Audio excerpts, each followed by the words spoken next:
Oh, of course. We plan to go to Egypt really very soon. Wow.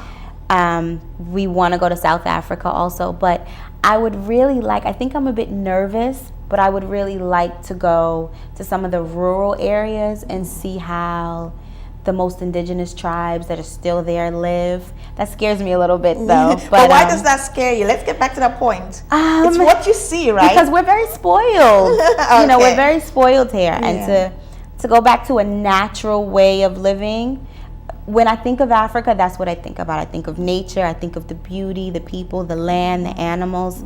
And so you can go and stay in a hotel, but it'd be like going to Las Vegas and staying in a hotel. It would be the same thing. So I really would want to go and safari, see the animals, see the land, but you know, not having the shower and the bath and that kind of stuff makes me a little nervous. I'll do it one day though. Well, you know, we teach you how to take bucket baths. Like one of my former guests said. Bucket baths. Bucket baths. So what do? You get your bucket and then you fill it up with water and then you'll get a little bowl and pour your water. I think I can do that. Yeah, you can do that. I can do that. It's a whole new way of living. But you're absolutely right. Why would you like to go to Egypt? What would you want to see in Egypt? Well, Western civilization started in Egypt. That's true. You know, we hear a lot about ancient Rome and ancient Greece, but even before there were civilizations anywhere else, there were the universities, there were religious doctrines, and everything comes out of Egypt, and I would really just love to see it all up close and in person. It's an interesting country. I have not been. That's one of my goals, and that's why I created Unveiling Africa, because eventually I'd like to go from one country to another as much as freedom as I'm allowed to visit with these people, these indigents, and see how, you know, some of those things came about in Africa. And Africa, like I said, is a diverse continent. You know, it's from the north down all the way to the south. We have different colored skinned people, different features, different customs, different religions, different languages, obviously. So, you know, even when I say I'm an African, I don't know if I'm a true African, because I do not know a lot about my continent. And that's one of the reasons why I created this TV show, so that eventually my lifelong dream will be to conquer the continent of Africa. You know, I'll visit each country and, you know, maybe take some of you along and we can go to the countries that you prefer. I'd love to go, you know, and explore, you know. Definitely. Yeah. Have you ever tried some of the I think I asked you this already. Are you familiar with any African fashion designers? Not specifically, no. There was one designer, I believe her name is Kato. I'm not familiar with the last name. Yeah. And she was sort of an up-and-comer, and I sort of came across her by accident, but I loved her work. It was very vivid, very bright, and she drew on a lot of her ancestry and her history. And I just thought it made a statement. But I try not to be too particular with the designers, and whatever speaks to me as far as fashion is concerned. Oh, good. Did you know there was an African fashion week too? Yeah, I discovered that too, again from one of my you know, interesting guests.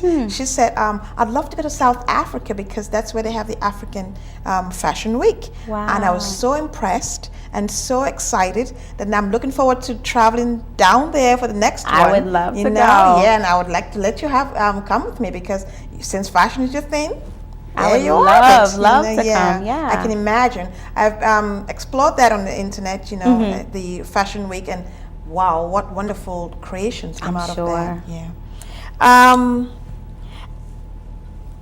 If possible, would you improve upon any of the customs that you've heard, or you've do you know of any? I mean, besides the ones we just talked about, like the family issues, have you heard of any other customs that maybe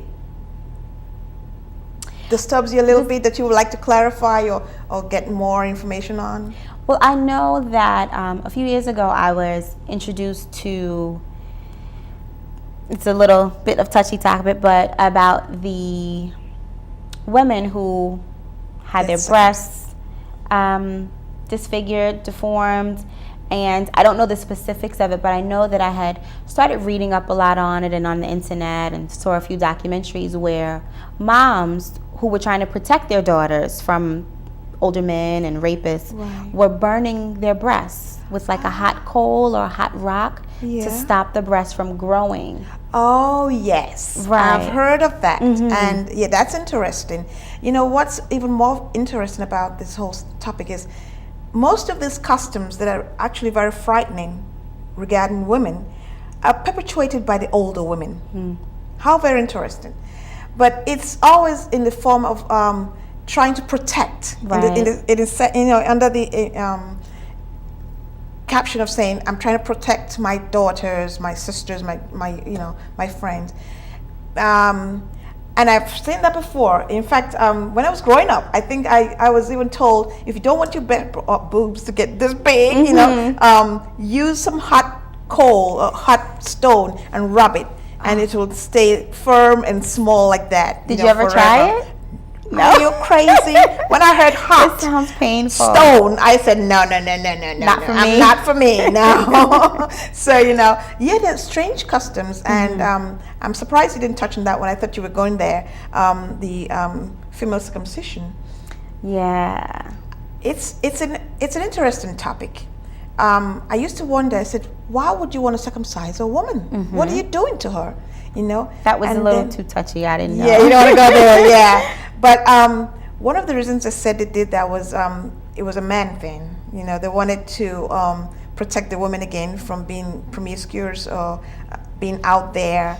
So they did that. And I tell you, if there's one thing I'll work to stop in Africa, that would be it. Yeah. Because is it still ongoing now? Yes, is it rampant? It's still very ongoing in certain parts of the continent, and people are fervently working to bring an end to it or put a stop to it. But like I just said a few minutes ago, some of those things are perpetuated by older women who say, we did it and we're still alive, we're still here, and we lived through it. So how much more you? And you can fight your grandma or your grand aunt or whatever. So in certain areas where it's not very exposed, it's still practiced. But I personally watched a little girl die from it, so I will never encourage that. Yeah. But let's go to some more interesting topics. Okay.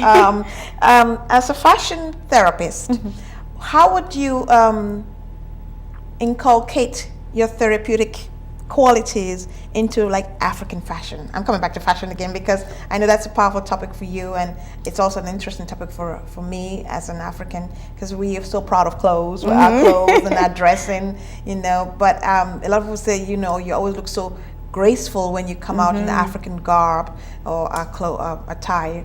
So how would you be able to describe for me how you would therapeutically inculcate your Africanness? Well, I'd really like to mesh the African and the American sort of fashion realms. I think that African fashions draw on inspiration from the country that the designers are from the continent, and the things that are beautiful about Africa, whereas American fashion can be a little bit more vain and so sort of empty sometimes. And like I was saying earlier, the fashions are so strong already, and you do sort of have this grace that you embody when you put on these beautiful clothing. And I'd like to incorporate more of that in American fashions, to give American women a piece of that African feel, so that they can stand up taller and are more graceful also. I'd really like to bring the two of those together. Really. I'm looking at your outfit, and even though it's Western, it kind of incorporates some of the African, wrap or the wrap, and then the colors, the bright colors. And I can see you already doing that with your fashion statement, So you can incorporate it in a very subtle manner like this, or in a more glamorous situation. It all depends on the person. Exactly. Everyone has their own personal style, and so you can take bits and pieces of everything and put it together in a way that's comfortable and that speaks to you. And that's what I try to tell people. You don't have to go all the way if that's not for you, but you can be very subtle. And so I tried to, subtly incorporate it today. I can tell, I can see it. Why, with what you know now, how has your outlook on Africa, improved or not improved? I don't think that I ever had a negative outlook on Africa. When I was very, very young, my parents always kept us in the know with ancient cultures and ancient history. I even minored in African American studies in college, so it was always something of interest to me. I think now my interest has peaked and I'm ready to go and see for myself. Yeah. So, that's a goal that I hope to reach soon, and I'm just really, really anxious and excited to get there. I know I will. Yeah. Soon. You're almost there.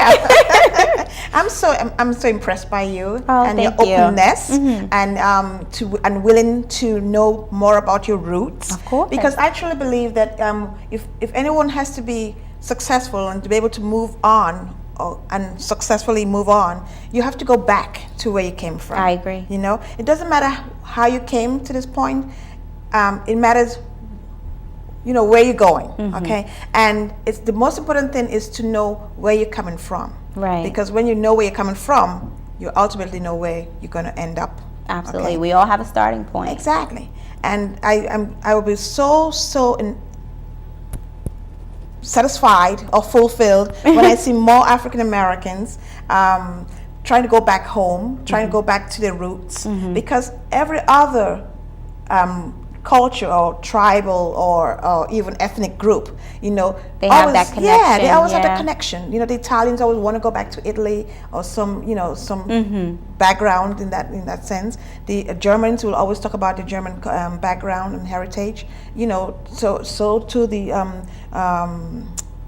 Jews, the Irish. Right. So I always I'm so pleased and fulfilled and happy. And we're willing to welcome you all to come back home and take a look for yourself. Do not listen to the people telling you what's there. Come back home. Come back home. I'm coming. Home is where the heart is, and you'll be surprised and amazed. And if you see all the celebrities who've always gone back home to Africa, they always come back a different person. They say it. It's a total change for them. I always welcome, a change, and I'm happy that you came here today, Fila. So am I love that you embrace our Africanness, our culture, our fashion, our customs. I'm a part of you. We're a part of each other, right? Yes, yes. And I hope you'll try some more of the foods. I'll make sure they're not spicy. I'll see. Yeah, we'll indoctrinate you with that too. Thank you once again for coming. Thanks so much for having me. I hope you really enjoyed being with me here. I did. I just want to keep on saying that we embrace all African Americans. And this is why I'm doing this, because a lot of people don't understand the people, and I feel like if you know what makes us tick, then you'll understand us better, and we'll all live as one big happy family. So thank you once again. Thank you. It was so nice having you here. So nice being Fashion here. therapist, Miss Fila. Thanks so much for having me. Thank you, Christy.